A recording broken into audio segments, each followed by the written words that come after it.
non gars yi dañ naan yéen kat gars yi amu leen lu ngeen wax yéen da ngeen ñëw fekk Macky Sall liggéeyal ba ngeen bëgg a dee yéen da ngeen a ñëw rek jël xaalisam bi mu fi nekk ngeen def seen i projet même su fekkente ne projet yi jur na léegi mais fii nga ñëw fekk réew mi nekk ci ay jafe-jafe nga ne léegi nan laa war mën def ba situation métti bi ma génn ci c'est-à-dire ngay ubbi maintenant say vente de réflexion nan laa war mën def tey ba indi ay solution ci jafe-jafe réew mi foofu la ñuy xamee la capacité d'un leader parce que foofu lay génnee ay solutions yu innovantes foofu lay génnee ay solutions salvatrices mais suñ ñëwoon fekk lépp vert kon boo deful ndànk sax yëf yi mën na dellu rouge parce que ils seront tellement euphoriques que boo deful ndànk mën nañ fi def sax lu ëpp lu Macky Sall def mais soo ñëwee ñu bàyyi la fa boru 4000 milliards c'est vrai que métti na du lu ñu souhaité mais nga xamante ne fii boo indiwul créativité ingéniosité doo ci génn ils sont obligés ñu jëfandikoo seen xel jëfandikoo aussi patriotisme sénégalais yi te sénégalais yi di leen jàppale ci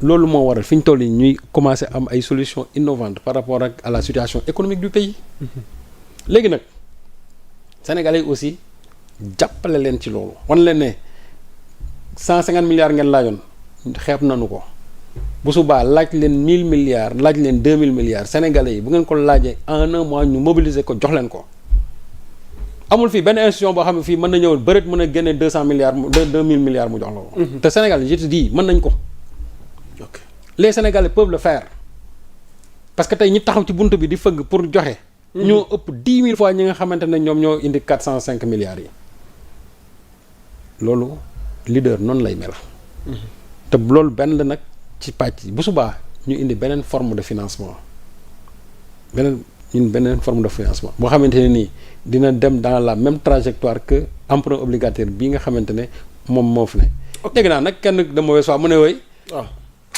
lépp ba pare di tàccu ma ne ko dinañ tàccu parce que xamul tax parce que ma ne ko façon bi ñu ko defee la il n'est pas interdit d'emprunter États-Unis bi nga xam ne tey ñoom c'est la plus forte économie du monde ak Chine nga xam ñoom dañuy leblaate mais ñoom dañuy leb ok Chine nga xamante ne ñoom dañuy am seen banque di leble ñoom seen wàll boobu dañuy leb Japon bi nga xamante ne États-Unis fi ëpp bor ci àddina je te dis gis nga par exemple façon bi nii waaw Japon nii la financer son économie Japon tey boo demoon presque FMI mooy patriote bond bi moom laa gis nga boo demoon tey FMI waaw xam nga des fois da ngay dégg gars yi ñu ne le Japon c'est le pays le plus endetté du monde waaw mais ñoom seen endettement c'est un endettement endogène c'est-à-dire que ñoom yoreluñu kenn bitim réew leen ñoom seen biir ñoom la ñuy yore moo leen doy donc bu fekkente ne loolu la ñu dërëm bi gënul gaal gi yaa may lebal mais li may liggéey pour yow la encore parce que mbir mi foofu la neexee parce que man li may lebal état bi bu subaa état bi tabaxal ma ci hôpital boo xam ne damay dem dafa fajoo may gañe ñaari yoon delloo nañ ma sama xaalis jox nañ ma samay intérêt mais maa ngi dem ci hôpital bi dafa fajoo ok loolu mooy intérêt bi ok Serigne Saliou balaa ñu jeexal damay ñëw ci yor soxna tuuti may ma ko parce que tamit y a un débat bi jëm ci wàllu souveraineté alimentaire mu mel ni jëwriñu Elimaan yi Ousmane Sonko ci campagne agricole 2025-2026 tuuti may ma une yor wi nga xamante ne le gouvernement prévoit 130 milliards pour booster l'agriculture parce que Serigne Saliou nee nañ réew coow li mën naa bëri de waaye ku maîtriser sa dundin sa mbay mel na ni mën nga bañ a jéggaani dara alors tey encore xalaat wi ak jëf ji tukkee ci moom Elimaanu jëwriñ yi lan lañ ci mën a jàngat laataa ñu yëkkati jotaay waxtaan bi souveraineté alimentaire boo ko amul Serigne Saliou ñun 60 ba tey chaque jour moom laa la wax c'est-à-dire que Mamadou Dia avait prévu un plan boo xamante ni à brève échéance on allait atteindre la souveraineté alimentaire Mamadou Dia à l'époque oui j'avais tout prévu ci loolu planifié woon na ko yàgg na moo tax après su ma gisee débat souveraineté alimentaire dellusiwaat dama ne noo kon ñun tardé nañ dans les années 60 Mamadou Dia avait prévu un plan boo xamante ne nii à brève échéance on allait atteindre l'autosuffisance alimentaire billaay wallaay pour te dire la preuve boo gisee moom li mu tegoon plan bi mu tegoon plan boobu noonu moo waral je crois en 1965 ou bien 64 en tout cas entre 65 66 que y avait eu c'est-à-dire une production record d'arachide boo xam ne ba tey ji Sénégal battre ko jusqu'à aujourd'hui ci génie wu Mamadou Dia ci génie Mamadou Dia donc kooku planifié woon na loolu bu yàgg moo tax ñii ce sont les dignes héritiers de Mamadou Dia moo tax bu ñu indiwaatee débat boobu xam parce que Mamadou Dia dafa xamoon mbay lan lay représenté secret moo nekk ci mbay ba tey mu tàmbalee ci Dia waaye ay sëtam ay doom jarba ñii ñëw suuxat loolu noonu. parce que gis nga Yamoussa. waaw ki lay jox ngay lekk. mën ngaa bañ a am dara nag. mais ngay bay di dund. leneen lu ñëw bénéfice lay nekk. dëgg la mais boo demee yoroo dara. te obligé nga génn sa xaalis bari nga dem ñu jaay la lu cher wala ngeen ne ngir yàlla may leen ma damaa xiif. boobaa léegi ñun moom la ñuy dundee.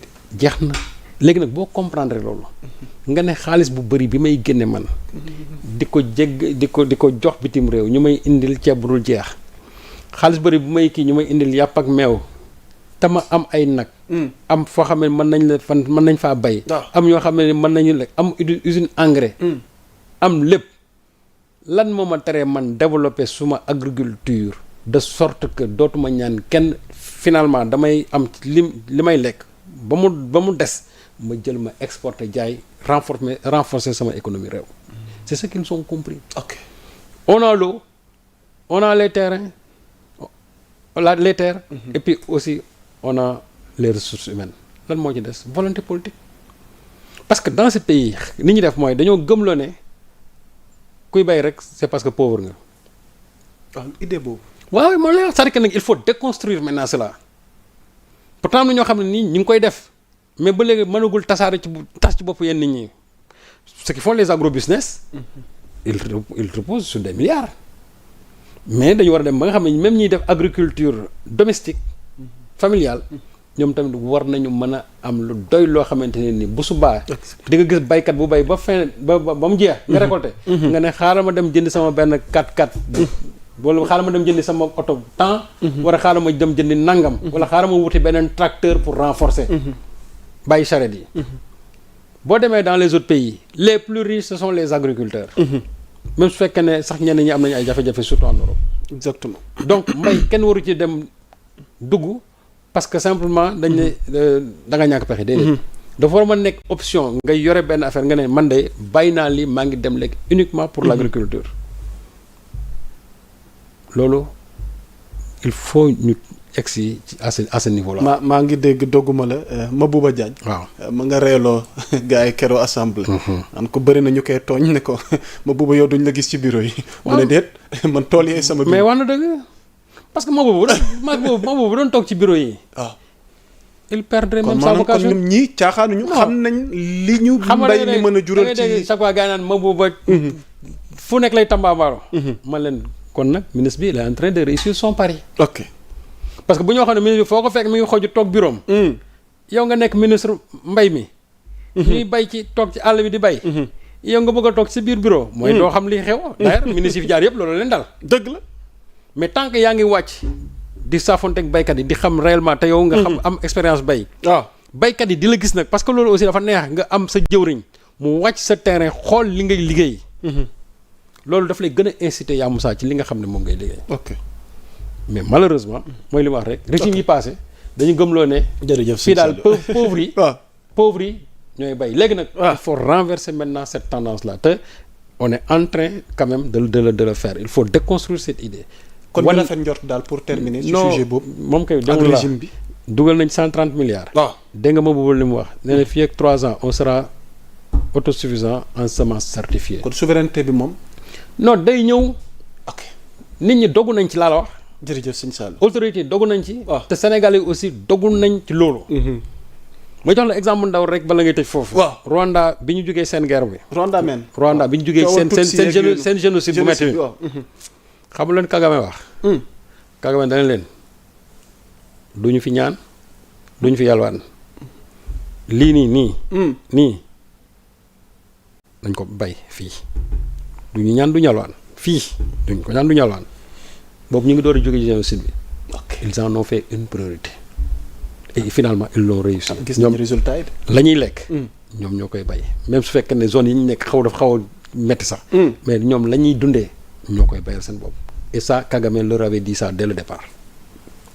defe naa kon yéen ñu ñuy seetaan kàddu yooyu leer na te am na solo sëñ Saliou balaa ñuy tëj jot nañ xibaar comme quoi que ne ki ñuy wax Tange Tandian mi ñu poursuivre pour 73 millions yéen ñu ñuy seetaan ñu ngi ñuy xamal ni libéré nañ ko après une contestation